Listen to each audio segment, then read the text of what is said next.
প্রিয় দর্শক, আপনাদের স্বাগত ইস্পাহানি মির্জাপুর জিরো আওয়ারে। বৈশাখী টেলিভিশনের সমসাময়িক বিষয়ভিত্তিক আলোচনার নিয়মিত আয়োজন ইস্পাহানি মির্জাপুর জিরো আওয়ার। টেলিভিশনের পর্দার পাশাপাশি বৈশাখী টিভির ফেসবুক পেজ এবং ইউটিউবেও রয়েছে অনুষ্ঠানটি দেখবার আয়োজন। প্রতিদিনের মতো আজও একটি বিষয়ে কথা হবে। আজকের বিষয় রোহিঙ্গা, বাংলাদেশের উপর চাপিয়ে সবাই চুপ। গেল রোববার পররাষ্ট্র মন্ত্রণালয় সম্পর্কিত সংসদীয় স্থায়ী কমিটি আমাদের কক্সবাজারে রোহিঙ্গা ক্যাম্প পরিদর্শন করেছেন এবং হালফিল সবশেষ যে তথ্যগুলো সেগুলো সংগ্রহ করার চেষ্টা করেছেন এবং যথারীতি সেই উদ্বেগ প্রকাশিত হয়েছে তাদের কণ্ঠে, প্রত্যাবাসন না হওয়ার যে উদ্বেগ সেটি। এই পুরো বিষয়টি নিয়ে আমাদের সঙ্গে কথা হবে। যে দুজন অতিথির সঙ্গে এবার তাদের সঙ্গে পরিচয় করিয়ে দিচ্ছি। স্টুডিওতে উপস্থিত রয়েছেন সাবেক পরিকল্পনামন্ত্রী এম এ মান্নান। অনলাইনে আমাদের সঙ্গে যুক্ত হয়েছেন শরণার্থী ত্রাণ ও প্রত্যাবাসন কমিশনার মিজানুর রহমান। এই দুই অতিথির সঙ্গে আমরা কথা বলবো আজকে নির্ধারিত বিষয়। তবে তার আগে এক নজর দেখে নিচ্ছি বৈশাখী সংবাদের শিরোনাম। বাংলাদেশি হজযাত্রীদেরকে ভিসা দেবার সময় বাড়াতে সৌদি আরবের প্রতি প্রধানমন্ত্রীর আহ্বান। ঢাকায় বিদায়ী সৌদি রাষ্ট্রদূত সাক্ষাৎ করেছেন। দেশের একজন শ্রমিক মালয়েশিয়ায় পাঠাতে খরচ হয় ৮০,০০০ টাকা। জনশক্তি ব্যবসায়ীরা নেয় ৫ লাখ টাকার বেশি। সর্বোচ্চ আদালত মৃত্যুদণ্ড চূড়ান্ত না করা পর্যন্ত ফাঁসির আসামিকে কন্ডেম সেলে রাখার বিপক্ষে হাইকোর্ট। এর বিরুদ্ধে আবেদন করবে সরকার।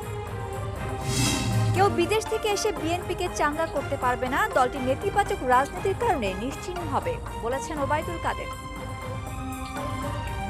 এবং সম্পর্কে এগিয়ে নিতে আমেরিকান সরকারের ডোনাল্ড লুর আসন্ন ঢাকা সফর, জানিয়েছেন পররাষ্ট্রমন্ত্রী। দ্রুত রোহিঙ্গা প্রত্যাবাসনে মিয়ানমারের প্রতি আহ্বান। দেখছিলাম বৈশাখী সংবাদের শিরোনাম, যাচ্ছি আলোচনায়। এম এ মান্নান, প্রথমেই আসছি আপনার কাছে।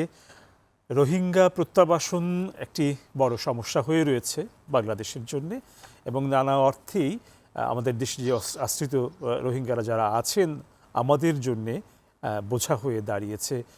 আমাদের সামাজিক বিবেচনায়, রাজনৈতিক বিবেচনায় নানা ধরনের সংকটের ভেতর আমাদের যেতে হচ্ছে। এমনকি নিরাপত্তাজনিত হুমকিও তৈরি হয়েছে, অনেক ক্ষয়ক্ষতি হয়েছে বনজ সম্পদের এবং এই বিষয়গুলি সবাই জানেন। এবং প্রত্যাবাসন নিয়ে কথা হচ্ছে সে বছরের পর বছর ধরে, কিন্তু প্রত্যাবাসনটি হচ্ছে না। এবং একটা প্রশ্ন দেখা দিয়েছে যে যখন যে মানবিক আহ্বানে সাড়া দিয়ে বাংলাদেশ এই রোহিঙ্গাদেরকে আশ্রয় দিয়েছিল, সেই আহ্বান যারা যারা জানিয়েছিলেন, সেই আন্তর্জাতিক বিশ্ব, তারা কি আসলে ভুলে গেলেন এই রোহিঙ্গা ইস্যুটি? তারা কি ভুলে গেলেন যে এই আশ্রিত মানুষদেরকে প্রত্যাবাসন করার দায়িত্ব তাদেরও, এবং তারা সহযোগিতা না করলে এটি আসলে সম্ভব হবে কি? আলোচনাটা শুরু করছি আপনার জায়গা থেকে। ধন্যবাদ।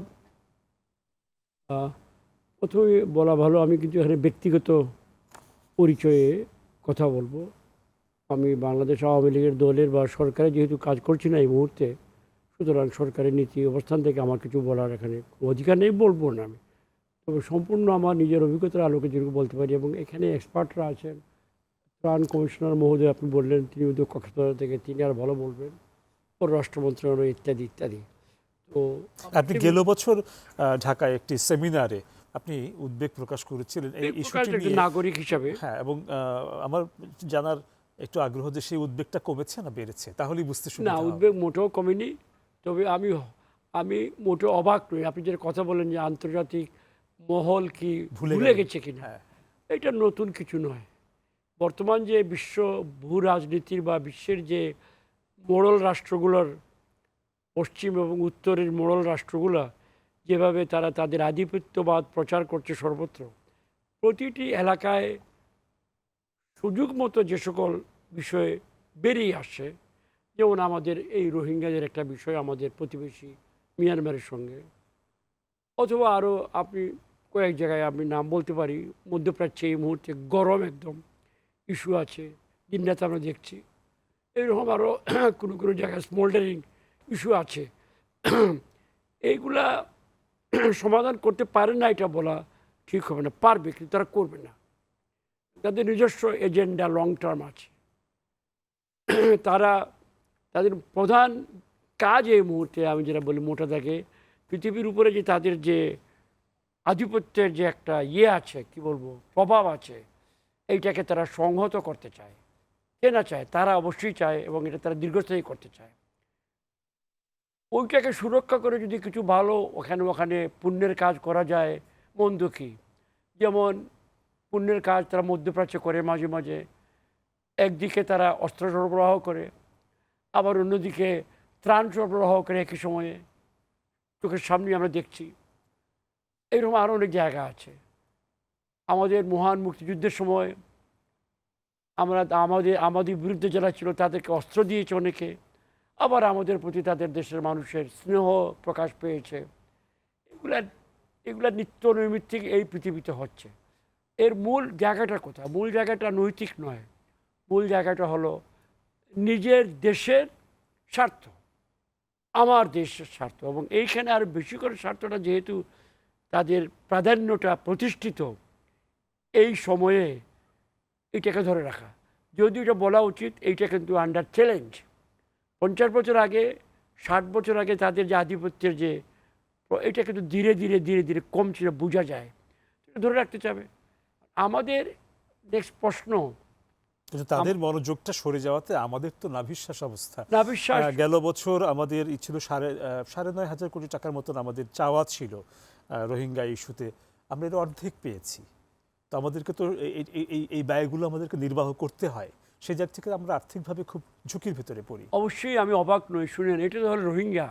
এরকম শত শত ঘোষণা আমি আপনার সামনে উদাহরণ দিতে পারবো। যখন এই দেশগুলা পরিবেশের বিষয়ে, গণতন্ত্রের, সকল গণতান্ত্রিক বিকাশের পক্ষে নানাভাবে তারা বড় বড় বিশাল বিশাল সম্মেলন করে, দরিদ্র সম্মেলন, নারী সম্মেলন, এইসব করে, এবং তারা ঘোষণা দেয় যে আমরা উন্নত দেশ যারা আছি, আমরা এই সকল বিষয়ে, বা SDG আছে না, যে এটা অভিষ্ট যেগুলো, তারা বিশাল ঘোষণা দেয় যে এর জন্য অত টাকা লাগবে, এই দরিদ্র দেশ বা সকল গরিব দেশগুলো পারবে না, তারা কিছু করুক, আমরা দিব। কিন্তু প্রতিটি ক্ষেত্রে দেখা যাচ্ছে তারা যা ঘোষণা দেয় সেটা করে না। জলবায়ু পরিবর্তনের অভিঘাত মোকাবেলায় যে তহবিল তারা ঘোষণা করেছিল দেবে বলে নষ্ট করে দেয়নি। জলবায়ুর ক্ষতি তারাই করে, আমাদের চাপিয়ে দেখে তারা দেয় না। এটা উদাহরণ হিসেবে বলছি। আর রোহিঙ্গাটা আরও বেশি, কি বলবো, কষ্টের আমাদের। না, আমরা যদি খুব ধনী দেশ হতাম, মানে বাংলাদেশ যদি ধনী দেশ হতো, তাহলে হয়তো এটা একভাবে দেখা যেত। কিন্তু যেহেতু আমাদের নিজেদেরই মানে একটি আর্থিক বিবেচনা খুব তীক্ষ্ণ রেখে আমাদের চলতে হয়, সেরকম অবস্থায় এরকম একটি বোঝা, এমনকি বিশ্বে এখন এক ধরনের আর্থিক সংকট চলছে, তার ভেতরে বাংলাদেশকে নিজেকে সার্ভাইভ করতে হয়, এবং তারপরে হচ্ছিল তার চ্যারিটি, হিউম্যানিটির জায়গাগুলোকে তাকে দেখতে হয়। আমি আপনার কথা বলি, এটা আমার নিজের মতে রেখেন, 10-11 লাখ আছে বোধ হয়, 12 লাখ আছে অন্তত 12 লাখ, ম্যাক্স 12 লাখ, অন্তত 12 লাখ, ম্যাক্সিমাম না অন্তত 12 লাখ, আচ্ছা অন্তত, বেশি হলে আমি 15 লাখ আমি জানি পর্যন্ত না। হয়। আমাদের লোক সংখ্যা 18 কোটি, আমাদের মাথাপিছু আয়, আমাদের অর্থনৈতিক অবস্থান, ওর সামনে যদি আমরা প্লেস করি, আমি এটা বলবো না অসহ্য নয়, এটা সহনীয়। সহনীয় দুই কারণে, মানবিক কারণে, আর এই যারা এসছে আমাদের ঘনিষ্ঠতম প্রতিবেশী, তারা কিন্তু সীমান্ত, ব্রিটিশ দ্বারা সৃষ্ট সীমান্ত, এটা আসলে আমাদের দেশের অংশ ছিল একসময়। এই অঞ্চলটা যেখানে এখন বসবাস করে তারা, আরাকান অঞ্চল যেখানে, আর রোহিঙ্গা, রাখাই, এই আর রাখাইন থেকে আর রোহিঙ্গা আরবরা বানিয়েছে শব্দটা, তো আরাকাইয়া। তো এখন সেখানে যারা, এটা আমাদের অংশ ছিল, লোকগুলা কিন্তু এক ধরনের এথনিসিটি বা একটা বাংলা ভাষার একটা বিকৃত রূপ, নানা বিষয়ে, বা খাওয়া পড়া, এমনকি ধর্মীয় মূল্যবোধ, তাদের সঙ্গে আমাদের অনেকের একটা মিল আছে, এবং ঘনিষ্ঠতমভাবে বসবাস করে। নেক্সট ডোর, এই যেটা ব্রিটিশরা আসার আগে এগুলো কোনো ডোরই ছিল না, নিত্য যাওয়া আসা ছিল। তো সেই ঐতিহাসিক ব্যাকগ্রাউন্ডে, মানবিক বিবেচনায়, 18 কোটি মানুষ যদি 12 লাখকে, চাই না কে চায় দুনিয়াতে, বাট তারা যাতে পানিতে পড়ে মারা না যায় না খেয়ে, এটা আমাদেরকে সইতে হবে 1 নম্বর। তবে হ্যাঁ, বিশ্বের থেকে পুরোটা বিশ্ব কিছু কিছু সহায়তা করছে, যেটুকু আমি জানি, পুরোটা নয়। না সেটা যেটা বললাম যে গেল বছর হিসাবটাই বললাম, অর্ধেক ৯,৫০০ আসে নাই। কোটি টাকার মতন চাওয়া ছিল, তার অর্ধেক পাওয়া গেছে। কিছুটা সাশ্রয়ী হয়েছে। আমি এবং যেটা ওখানে বারবার খাদ্য বোঝাতে কর্মসূচিতে সংকোচন আনতে হয়েছে। আমি যেটা কষ্ট হচ্ছে, এটা অনেকে আমাকে দোষ দিবে, আমি কেন বলছি, আমাদের তো এখানে কোনো বিকল্প নেই। যদি আমরা এদেরকে আন্তর্জাতিকভাবে অথবা বাইলেটারালি দ্বিপাক্ষিকভাবে এদেরকে ফেরত না পাঠাতে পারি সম্মানের সঙ্গে, অধিকার সহ তাদের মূল জায়গায়, তাহলে আমরা তো এদেরকে গুলে মেরে ফেলতে পারবো না। আমরা তো ওদেরকে অবশ্যই। পানিতে যেটা অহরহ হচ্ছে ভূমধ্য সেই সাগর। জায়গা থেকে ভূমধ্য সাগরে হচ্ছে, এখন ব্রিটিশ চ্যানেল, ইংলিশ চ্যানেলে হচ্ছে, বাচ্চা একটা মারা গেছে কয়েকদিন আগে ছোট নৌকা দিয়ে পার হতে, প্রায়শই হয়। তো ওর তুলনায় আমি বলবো ওইটা তো একটা, কিন্তু ওই ধরনের কিছু আমরা এখন হয় নাই, কেউ ডুবে মরে নাই এখন পর্যন্ত যাওয়ার পথে। তো আমি যেটা বলতে চাই যে ওয়ার্স্ট কামস টু ওয়ার্স্ট, সবচেয়ে মন্দের দিক যেটা হলো, আমাদেরকে জাতি হিসাবে, আমাদের নিকটতম প্রতিবেশীর অংশ হিসাবে মানবিক বিবেচনায় সহিষ্ণুতার সঙ্গে আরও কিছুদিন এটাকে সহ্য করতে হবে। না, সেটি তো বাংলাদেশ করছেই, কিন্তু যেটি প্রশ্ন হয়ে দাঁড়িয়েছে আদৌ প্রত্যাবাসন সম্ভব হয়ে উঠবে কিনা। আন্তর্জাতিক মহলের কি বলা, নীরবতা, অনিচ্ছা, আন্তর্জাতিক এবং মহলকে আমি তো একটু আগে বললাম এবং আমার ফ্রাস্ট্রেশন আছে। মিয়ানমার বারংবার প্রতিশ্রুতি দিচ্ছে নিয়ে যাওয়ার, রাখছেন না। তাদের আমরা বরঞ্চ গুটির- একটু তাদের গুটির চাল। হ্যাঁ, আমরা একটু ত্রাণ শরণার্থী প্রত্যাবাসন Yes, যে কমিশনার আছেন, একটু ওনার কাছ থেকে শুনি এই সময়ের চ্যালেঞ্জগুলো। নিশ্চয়ই। মিজানুর রহমান, আপনি কি শুনতে পাচ্ছেন? শুনতে পাচ্ছি। আচ্ছা আচ্ছা, রোহিঙ্গা প্রত্যাবাসনে এই মুহূর্তে মূল চ্যালেঞ্জগুলো কি আছে বলে আপনার মনে হয়? রোহিঙ্গা প্রত্যাবাসনের বিষয়টি তো আমাদের এক নম্বর এজেন্ডা। যে কোনো শরণার্থী সমস্যার ৩টি বিধিবদ্ধ সমাধান রয়েছে। একটি হচ্ছে প্রত্যাবাসন, অর্থাৎ repatriate the people back their home. Another one is the resettlement in the third country. আর last one is the integration with the host community. আমাদের একটাই অপশন, সেটি হচ্ছে প্রত্যাবাসন বা রিপাট্রিয়েশন। আমাদের কাছে এখন চ্যালেঞ্জ যেটি হচ্ছে, আপনি জানেন যে কিছুদিন আগে, অর্থাৎ গত বছর, আমরা কয়েক দফা মিয়ানমারের সাথে বসেছিলাম, এক ধরনের ত্রিপক্ষীয় সভাও হয়েছিল, কিন্তু একটি পাইলট প্রজেক্ট নিয়ে আমরা কাজ করছিলাম। কিন্তু গত নভেম্বর থেকে রাখাইন স্টেটে যে আর্ম কনফ্লিক্ট শুরু হয়েছে, যেটি এসকেলেটেড পর্যায়ে এসে আজকে অনেক মানুষ নিহত হচ্ছে, প্রতিদিন যুদ্ধ হচ্ছে। এই এই সাম্প্রতিক যে ভয়াবহ সংঘর্ষ, সেটি আমাদের জন্য একটি বড় চ্যালেঞ্জ হয়ে আছে, এবং মিয়ানমারের পক্ষ থেকে আমরা কোনো রকম আর সাড়া পাচ্ছি না। এটি একটি বড় চ্যালেঞ্জ এই মুহূর্তে আমাদের কাছে রয়েছে। আচ্ছা, আমি একটু মাঝখানে একটা বিষয় আপনার কাছ থেকে জেনে নিতে চাইছি। ওই যে আপনি যে বললেন যে রোহিঙ্গা প্রত্যাবাসনের একটা উদ্যোগ ছিল, একটা প্রক্রিয়া চলছিল, এটা কি চীনের মধ্যস্থতায় যেটা হচ্ছিল ১,৭২৬ জনের মতন একটা পাইলট প্রজেক্টের আন্ডারে নিয়ে যাওয়ার, যে আপনি কি সেটির কথা বলছেন না অন্য কোনো প্রজেক্ট? না না, সেটি সেই নাম্বারটি খুব গুরুত্বপূর্ণ নয়, একটি পাইলট প্রজেক্ট, এটা অন্তত আমরা শুরু করতে চেয়েছিলাম আর কি। সেটি যে কোনো ভাবে হোক, এবং সাম্প্রতিক যে সংঘর্ষ হচ্ছে ওই পারে, সেই কারণে এটা স্থগিত হয়ে গেছে অনেকটা। হ্যাঁ, একটু চ্যালেঞ্জগুলো আপনার কাছ থেকে শুনছিলাম। জি, আপনি আরো অন্য চ্যালেঞ্জের কথা বলছেন? হ্যাঁ, আমি অন্য চ্যালেঞ্জগুলো একটু শুনতে চাইছি। আচ্ছা, জি, এটি একটি প্রধান চ্যালেঞ্জ, যেটি সবাই চায়, আমরাও চাই, যে একটি কন্ডিউসিভ এনভায়রনমেন্ট ওই পারে হোক, অনুকূল পরিবেশ হোক, এটা আমরাও চাই। এছাড়াও যে চ্যালেঞ্জগুলো রয়েছে, সেটি হচ্ছে মিয়ানমারের প্রধানত আমরা সদিচ্ছার অভাব লক্ষ্য করি।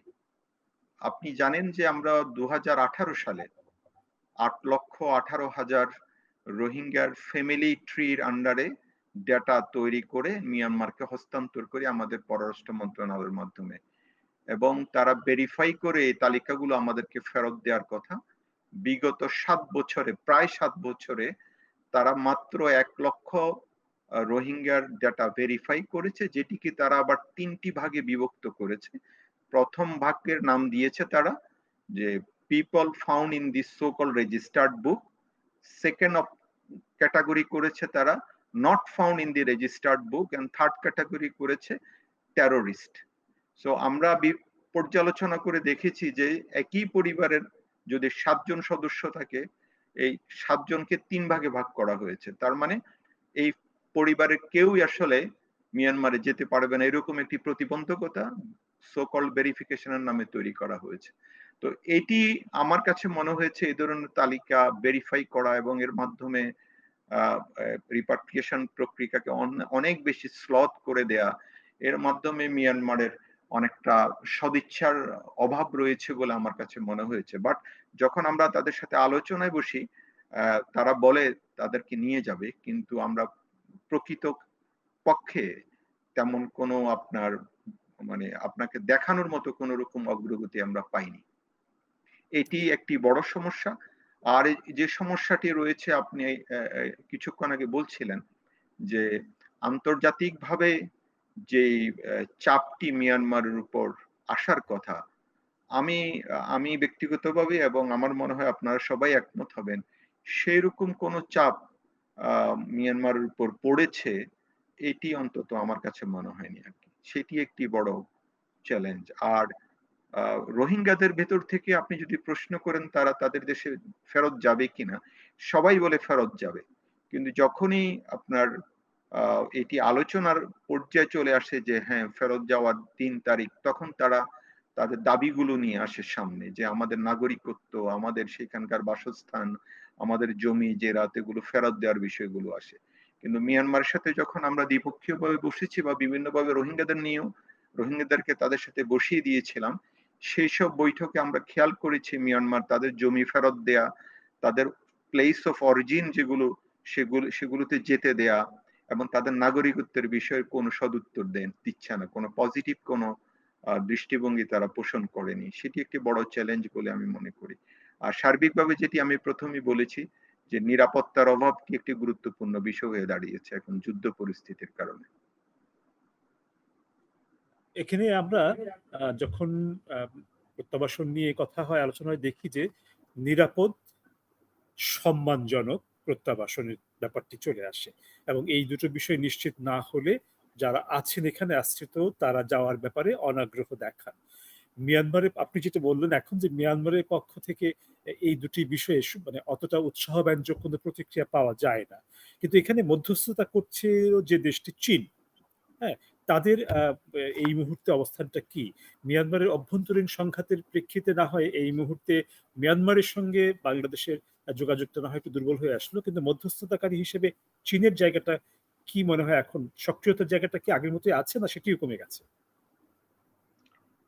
না, এটি আসলে আমাদের কাছে তো আমরা আমাদের বন্ধু প্রতিম রাষ্ট্র যারা রয়েছে, চীন বলুন বা অন্যান্য রাষ্ট্র বলুন, তারা আমাদেরকে অবশ্যই সহযোগিতা করবে এই মনোভাবেই আমরা পোষণ করি। আশা করি তারা সেইভাবে তাদের অবস্থান নিশ্চয়ই পরিবর্তন করবে না বা করেনি। আচ্ছা, ঠিক আছে, আমরা আসবো আবার আপনার কাছে। ফিরছি এম এ মান্নানের কাছে। আপনার কি মনে হয় যে যে কথাগুলো বললেন আমাদের শরণার্থী ত্রাণ ও পুনর্বাসন কমিশনার, যে কোন কোন জায়গায় চ্যালেঞ্জগুলো তৈরি হয়েছে, সেখানে কিন্তু আসলে আমরা একটি পক্ষ মাত্র। আন্তর্জাতিক পর্যায়ের অংশগ্রহণ যদি না থাকে তাহলে কিন্তু প্রত্যাবাসন প্রায় অসম্ভব হয়েই দাঁড়াবে। আমি অভিমত হলো এই যে দুটা রাষ্ট্র আমরা এবং মিয়ানমার, আমরা যে কথা বলবো সেই কথা বলার মতো পরিবেশ দুই রাষ্ট্রের মধ্যে দুর্ভাগ্যজনক কোনো সত্য নাই। কারণ আমরা যে সিস্টেমে চলি বাংলাদেশে, আর মিয়ানমার যে সিস্টেমে গত প্রায় কত 70-80 বছর হয়ে বোধ হয় মিলিটারি রুল, বা 50 বছরের কম না, মানে ভেঙে ভেঙে ভেঙে ভেঙে মিনিমাম একের পর এক হ্যাঁ, এর পর এক, তারপরে কয়েকটা গৃহযুদ্ধ ওই দেশে আছে। শুধু এইটা নয়, শান কারেন্ট কি এটা প্রায় পড়ি, ওখানে কোনো রেকগনাইজেবল সলিড ধারাবাহিক প্রশাসন আমার ধারণায় নেই। এবং এমন এক সরকার তারা আছে এই মুহূর্তে, এদের সঙ্গে কথা বলা ডিফিকাল্ট। কারণ একটা বিধিবদ্ধ সরকার যদি হয়, সাংগঠনিক সরকার হয়, তার সঙ্গে আপনি টিটাটেট কথা বলতে পারেন।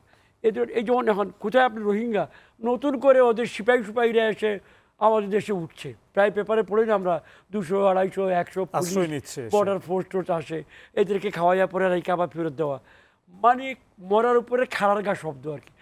ওগুলো তো যেতে পারছেই না, আরও বাড়ছে।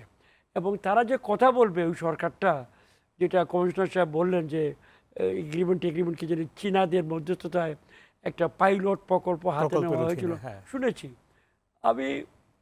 এই এগুলা আই সি কোনো উপায় দেখছি না এখানে। কারণ এই মুহূর্তে ওই সরকারটা যে এইগুলা করবে সেই অবস্থায় নয়। তারা নিশ্চয়ই তারা নিজেরাই অনিরাপত্তা ভুগছে। সরকার টিকবে কি না টিকবে আমরা জানি না, তারা বেশ কিছু জায়গা বিদ্রোহীদের কাছে হারিয়েছে এর ভিতরে। বা হারিয়েছে শুনেছি। আমার ধারণা এই মুহূর্তে পৃথিবীতে যদি কোনো রাষ্ট্র থেকে থাকে কিছুটা মিয়ানমারকে বোঝাতে পারবে ছলে বলে কৌশলে, সেটা গণচীন। এবং আমি যেটুকু দেখেছি, সামান্য যেটুকু আমরা কথা বলতে পেরেছি এই পাথুরে রাষ্ট্রের সঙ্গে মিয়ানমার, গণচীনের মাধ্যমে পেরেছি কিন্তু। আচ্ছা, এবং এই যেটা পাইলট প্রকল্প, স্মল স্টেপ নেওয়া হয়েছিল, বিশাল স্টেপ, বিশাল দূরত্বের জায়গায়, এইটা only because of Chinese intervention. আমরা মনে হয় বর্তমানে যে মিয়ানমার যে ডামাডোলে আছে ইন্টারনাল, কবে যাবে আমি জানি না, ইট মে লিড টু আদারওয়াইজ। আর যদি না যায়ও তাহলে একটু স্থিতিশীল পরিবেশ হলে আবার চীনা বন্ধুরা যদি হাত বাড়ায়, তাদের কাছে আসে যে দেখো এমনি তো ডুবছো, এইদিকে আরেকটা ইত্যাদি বুঝিয়ে টুজিয়ে, তাহলে একটা ওয়ে থাকতে পারে। বাট এগেইন আমি আমার নিজের মত, আমি একটু ফ্রাস্ট্রেটেড, একটু হোপলেস ফিল করি। কারণ মিয়ানমার এই অঞ্চলের মধ্যে ওয়ার্ম, উষ্ণ, একমাত্র চীন ছাড়ার কারোর সঙ্গে আমার জানা মতো নয়। সবার সঙ্গে তাদের, ইভেন থাইল্যান্ডের সঙ্গে তাদের কিছু কিছু টেনশন আছে, এবং তারা নিজেদের ঘর সামলাতে গিয়েই ব্যস্ত। তো এইগুলো তাদের সময় কোথায়? এর মধ্যেও আমি বলবো আমাদের যেটুকু সম্ভব আমাদের রাষ্ট্রের পক্ষে মানবিক বিবেচনা রেখে এদেরকে ভাত খাওয়াতেই হবে। উপোস মরা আমরা দেখছি যে আমাদের দেখছিও আমরা, যখনই আন্তর্জাতিক অঙ্গনে সুযোগ হয়, হ্যাঁ, আমাদের মাননীয় প্রধানমন্ত্রী বারংবার এই ইস্যুটাকে তোলেন এবং আন্তর্জাতিক আমরা যেন মিয়ানমার যে রেজিমটা পাওয়ারে আছে তাদেরকে কনফিডেন্স দিতে হবে যে আমরা এই কথা বলছি, আমরা অন্য কারো কথাগুলো বলছি না। বুঝতে পারছেন আমি কি মিয়ানমার ভয় পায়। মিয়ানমারের একমাত্র বন্ধু এই মুহূর্তে এই বিষয় হলো চীন, অন্য অনেক বিষয়ের মতো। বিশেষ করে আমরা তো সারা বিশ্ব সবার সঙ্গে মিলেমিশে চলছি। আমাদের অনেক পশ্চিমা উত্তরের অনেক মোড়ল রাষ্ট্র আছে, আমাদের এখানে তারা আসা যাওয়া সঙ্গত কারণে, অন্য কিছু না। কিন্তু ওরা এগুলো ভয় পায়, ওরা ওইসব দেখলেই তাদের মনে সংশয় চলে আসে। এই জন্য আমাদের কূটনীতি, আমাদের পররাষ্ট্র মন্ত্রণালয় ঠান্ডা, কোয়াইট, আন্ডারগ্রাউন্ড কূটনীতির মাধ্যমে যদি এদের সঙ্গে একটা সম্পর্ক স্থাপন করা যায় যে দেখো তোমরা আমাদের মানে চিরদিনের প্রতিবেশী, আবহমানকালের থাকবেও আগামীতে। এই সামান্য কয়েকজন মানুষ, আমাদের 18 কোটি, তাদের মধ্যে 10-12 কোটি হবে, আমি জানি না কত, কিছুই নয়। এই মানুষগুলো মানবিক বিবেচনায়, আর যে জমিটা নিয়ে মানে তাদের সঙ্গে যেখানে বসবাস করে, এটা কিন্তু ঐতিহাসিকভাবে আমাদের তৎকালীন ব্রিটিশ ভারতের, তার আগে মুঘলদের, তার আগে ওই সময় আমাদেরই এগুলোর অংশ ছিল। এগুলো বলে এখন লাভ হবে না, কারণ সাম্রাজ্যবাদীরা এটা নষ্ট করে দিয়ে গেছে। তো এখন যেটা হলো, আমি মনে করি ব্যক্তিগতভাবে কারোর উপরে আশা না করে চীনের সঙ্গে যোগাযোগ রক্ষা করা। চীনের আমার মনে হয় এখনও যথেষ্ট ক্লাউড এখানে আছে, পারবে।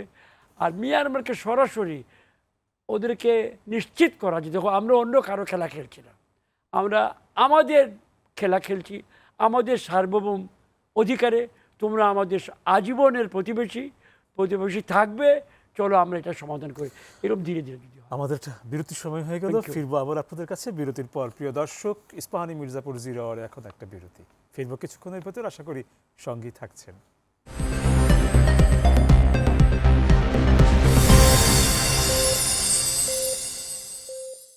প্রিয় দর্শক, আপনাদের আবারও স্বাগত ইস্পাহানি মির্জাপুর 0 আওয়ারে। ধন্যবাদ বিরতির সময়টুকু সঙ্গে থাকার জন্য। যাচ্ছি আলোচনায়। Mizanur Rahman, Kofi Annan commission কিছু পরামর্শ দিয়েছিল এই রোহিঙ্গাদের প্রত্যাবাসনের পূর্বশর্ত তৈরির ব্যাপারে, তাদের বেশ কিছু অবজারভেশন ছিল। সেই বিষয়গুলি কি এখনো আছে অ্যাক্টিভ, নাকি সেগুলো হারিয়ে গেল? একটু সেটা আপনার কাছ থেকে জানতে চাই। কোফি আনান কমিশনের বিষয়টি তো মিয়ানমার সরকারের উপর বর্তায়, তো সুতরাং সে বিষয় তো আমার পক্ষে মন্তব্য করা বা মতামত দেওয়া। আপনারা কতটুকু জানেন যে কি অবস্থায় ওইটা, যে শর্তগুলো দিয়েছিল বা যে বিষয়গুলো, প্রিকন্ডিশনগুলো ডেভেলপ করতে বলেছিল মিয়ানমারকে, আপনাদের কাছে কোনো খোঁজ খবর আছে কিনা যে মিয়ানমার এই বিষয়টি নিয়ে আদৌ ভাবছে কিনা, নাকি মিয়ানমারের ভিতরের খবর আসলে আমাদের কাছে খুব বেশি কিছু নেই। আমরা অসমর্থিত কিংবা বিভিন্ন সূত্র থেকে যে সংবাদগুলো পাই, এগুলো আসলে পাবলিকলি শেয়ার করার মতো কোনো তথ্যবহুল বা তথ্যভিত্তিক কোনো সংবাদ নয়। সুতরাং এটি কোফি আনান কমিশনের বিষয়টি বাংলাদেশের কোনো বিষয়ের সাথে আসলে সম্পৃক্ত না। এটি কমপ্লিটলি মিয়ানমার এবং রাখাইন স্টেট, রোহিঙ্গা তাদের সাথে সম্পর্কিত বিষয় এবং এটি তাদের উপর বর্তায়। এই বিষয়ে আসলে আমার পক্ষে কোনো কথা বলা সম্ভব না।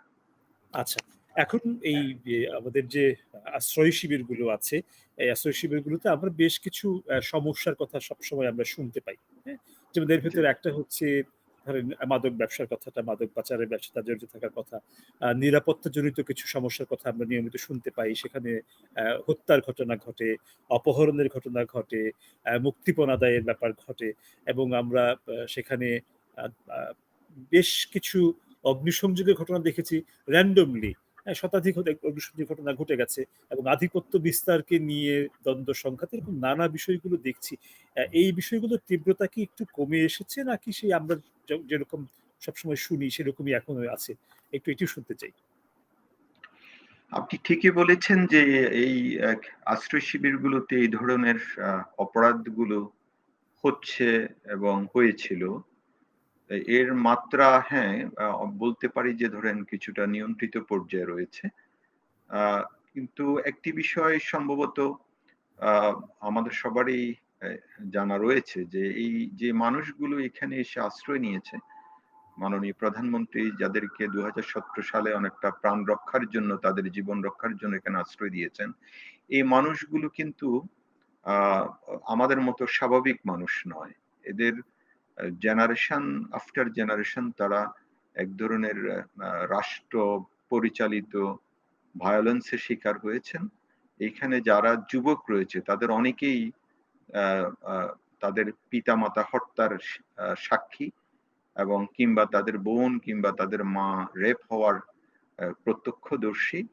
এদের ট্রমেটিক মাইন্ডসেট রয়েছে এবং এরা এক ধরনের মানবিক যে বিষয়গুলো রয়েছে সেগুলো থেকে বঞ্চিত ছিল।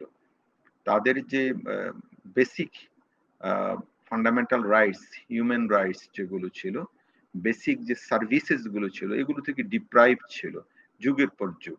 সেই ধরনের মানুষগুলো এসে এখানে আশ্রয় নিয়েছে এবং গত ৭ বছরে এবং আরেকটি কথা খুব গুরুত্বপূর্ণ, তারা কিন্তু স্টেটলেস হয়েছে এবং তাদেরকে মিয়ানমার তাদের নাগরিক হিসেবে স্বীকার করে না। এবং আমরা এখানে তাদেরকে আশ্রয় দিয়েছি, আমরাও কোনোভাবে মনে করি না যে তারা আমাদের নাগরিক কিংবা আমাদের সাথে তারা ইন্টিগ্রেটেড হবে। সুতরাং এরকম একটি মানসিক পরিস্থিতিতে একটি ক্যাম্পের মধ্যে ৮,০০০ একর জমির জায়গার মধ্যে, পাহাড়ি জায়গার মধ্যে প্রায় ১ মিলিয়নের উপরে মানুষ বসবাস করছে এবং তারা অনেকটা হোপলেস হয়েছে, ড্রিমলেস রয়েছে। কারণ তাদের অনেকটা একটা পাখির বা একটা ছোট্ট প্রাণীরও তো একটি আবাসস্থল থাকে, তাই না? একটি ঘর থাকে। তাদের সেটি কিছু নেই এবং তারা সাংঘাতিক রকম হোপলেস, ড্রিমলেস হওয়ার কারণে এদের মধ্যে ট্রমেটিক মেন্টালিটির কারণে এদের মধ্যে সংঘর্ষ হানাহানি থাকাটা খুবই স্বাভাবিক। কিন্তু আমাদের সরকার এইখানে আইন শৃঙ্খলা বাহিনীকে আলাদাভাবে ডেপ্লয় করেছে। আপনি জানেন ২০২০ সালের পর থেকে এখানে এপিবিএন এর ৩টি ব্যাটালিয়নের প্রায় ২,০০০ এর উপরে সদস্য কাজ করে এবং আমাদের সিভিল অ্যাডমিনিস্ট্রেশন রয়েছে। এখানে র‍্যাবের আলাদা একটি বাহিনী রয়েছে, ব্যাটালিয়ন রয়েছে এবং আমাদের অন্যান্য আইন শৃঙ্খলা রক্ষা বাহিনী বিশেষ করে আনসার বাহিনী এখানে রয়েছে এবং পুলিশকে আইপিবিএন কে সহযোগিতা করছেন আমাদের সিভিল অ্যাডমিনিস্ট্রেশন, নির্বাহী ম্যাজিস্ট্রেটগণ। তো সেই নিরিখে আমি মনে করি এই অবস্থায় এখন আইন শৃঙ্খলা নিয়ন্ত্রিত রয়েছে এবং আমরা চাই যতদিন তারা আমাদের দেশে থাকবে, মাদক ব্যবসা হোক, সেটি খুন খারাপই হোক, এগুলো আমরা যথোপযুক্ত পর্যায়ে নিয়ন্ত্রণ রাখবো এবং সেটি আমরা করছি। আমার মনে হয় এই ধরনের একটি জনগোষ্ঠীকে এরকম একটি পাহাড়ি এবং একদিকে সমুদ্র, একদিকে আন্তর্জাতিক সীমানা, বর্ডার সীমানা, যেটি অনেক আগ থেকেই মাদক চোরাচালানের জন্য বিখ্যাত।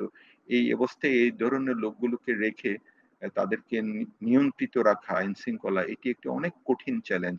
সেই কঠিন চ্যালেঞ্জ গুলো আমাদের আইন শৃঙ্খলা রক্ষাকারী বাহিনী, আমাদের সরকার অত্যন্ত সুনিয়ন্ত্রিত ভাবেই করছে।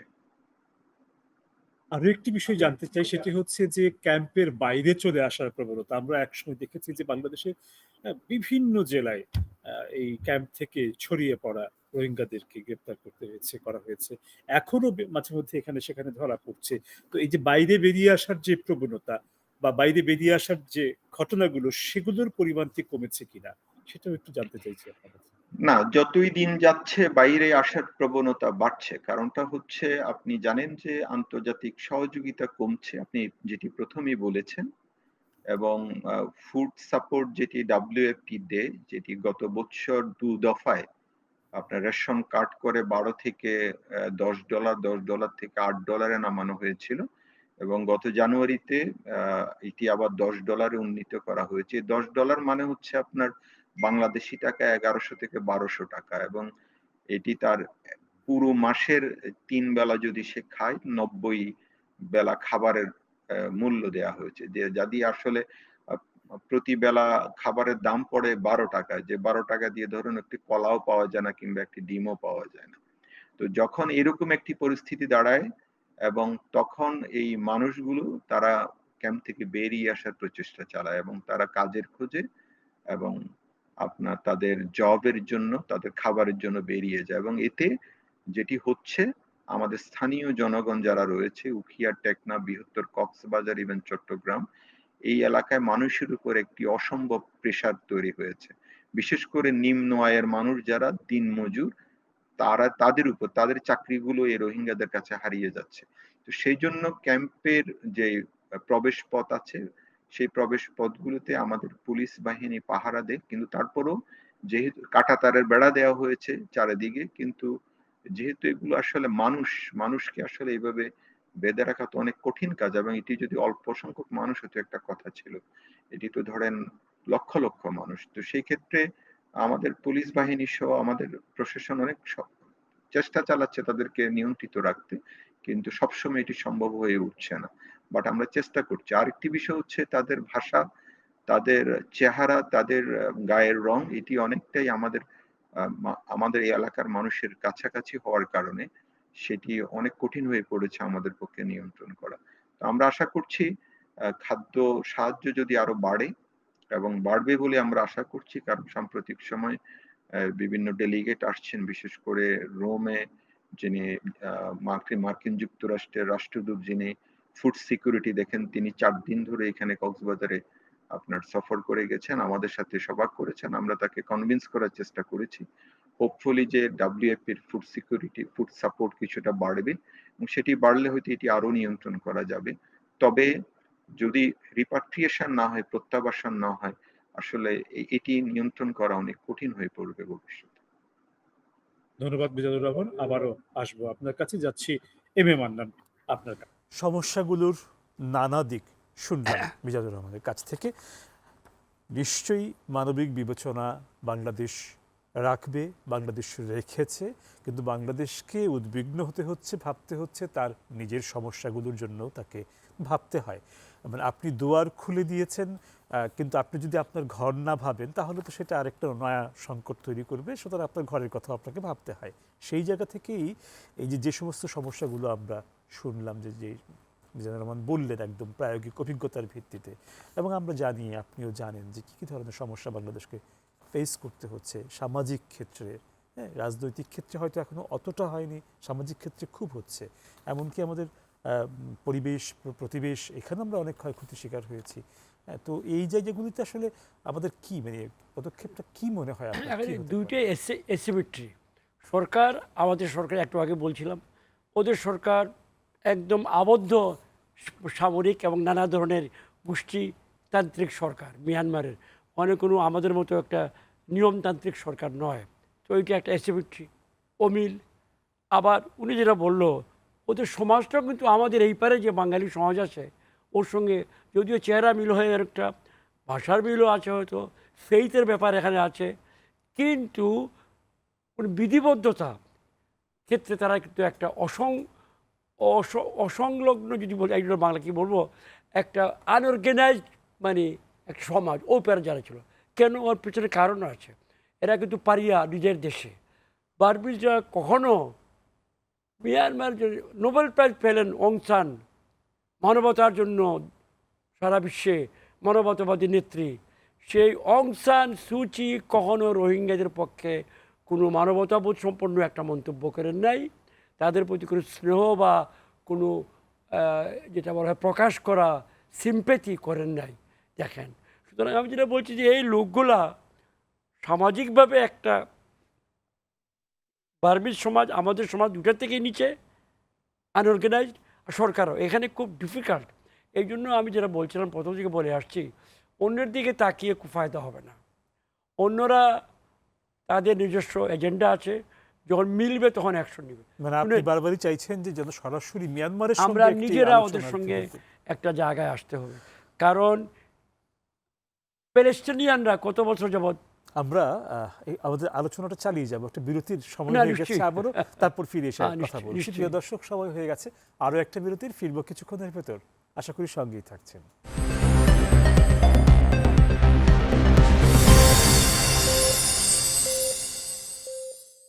প্রিয় দর্শক, আপনাদের আবারও স্বাগত ইস্পাহানি মির্জাপুর জিরো আওয়ারে। ধন্যবাদ বিরতির সময়টুকু আমাদের সঙ্গে থাকার জন্য।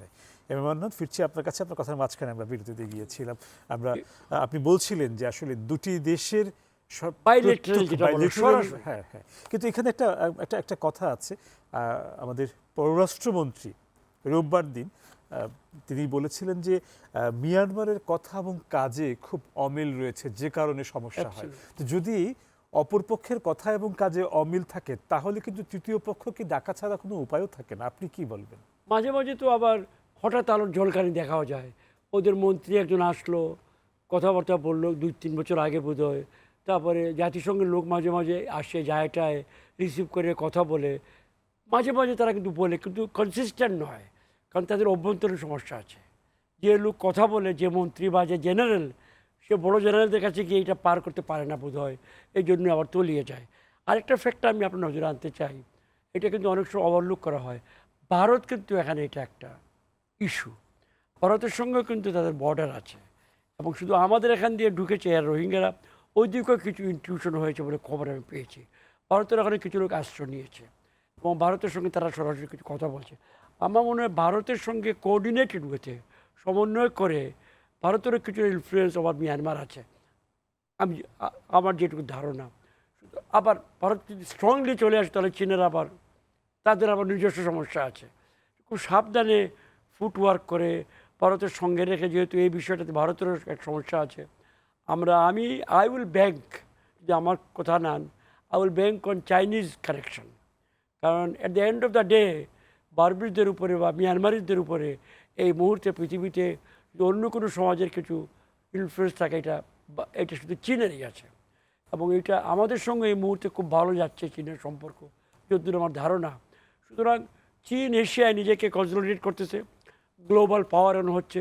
সুতরাং চীনেরও একটা স্বার্থ আছে এখানে, যে কিছু মোড়লগিরি করে দেখিয়ে এখানে একটু সমস্যার সমাধান করা। নাথিং রং অ্যাবাউট ইট, ভালো।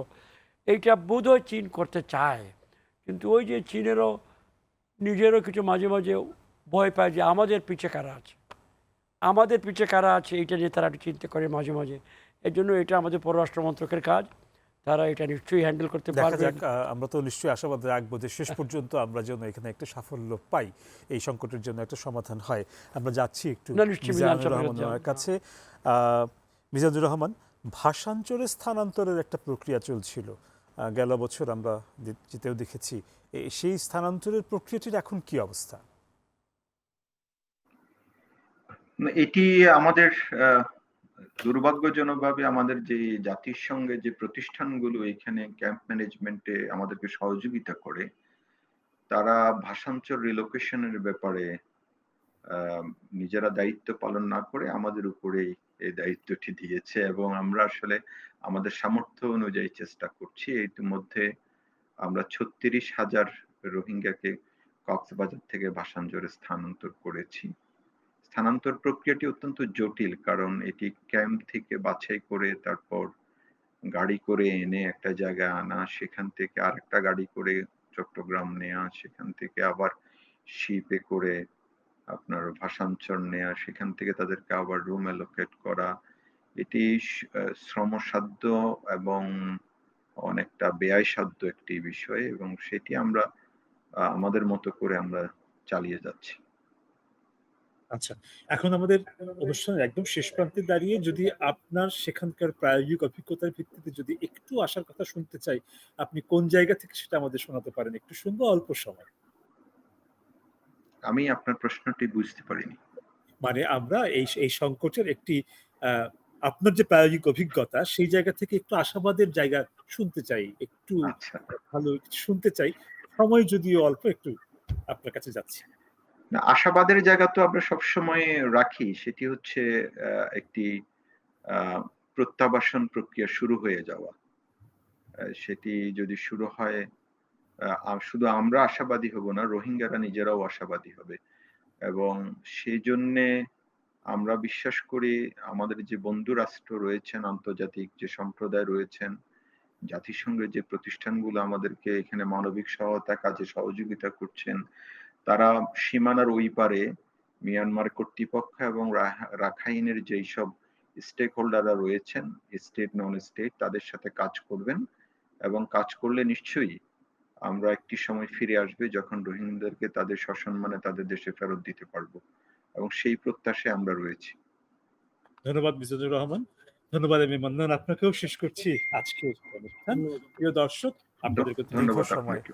এই আলোচনায় আমাদের সঙ্গে থাকবার জন্য। কাল আবারও দেখা হবে ইস্পাহানি মির্জাপুর 0 আওয়ারে।